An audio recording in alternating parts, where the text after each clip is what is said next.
I think Trell takes the step this year, and everybody's like, oh, well, why didn't you do this last year? It's like, well, that's kind of been how UVA football has been since I've been watching, is basically the guy from the year before steps up and becomes the one. So I think Trell will take a big year.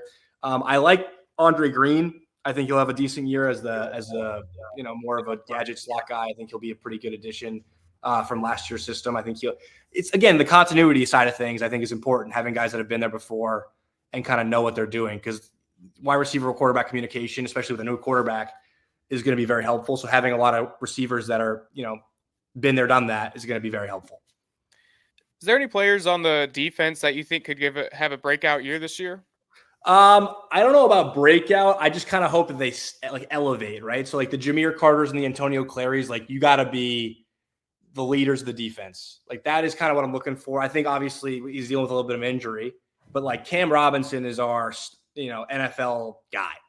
I thought Jonas Sanker went a little later in the draft than I would have probably taken him. I thought he was an absolute steal by the Saints, but he was our guy last year. Like Kam Robinson to me, I think is an absolute bona fide NFL linebacker. Like we'll play a lot of years professionally.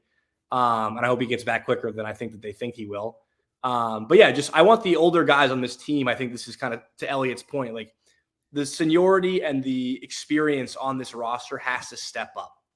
That's kind of the name of the game for me this season, is like, can the guys that have been around or that came in as grad transfers or whatever it is, can the guys that are 22, 23 years old be the leaders for this team? Because if they're not, it's going to be a long year. But if they are, it could be a fantastic year. So that's kind of my big thing this year, is older guys have to be the ones kind of steering the ship.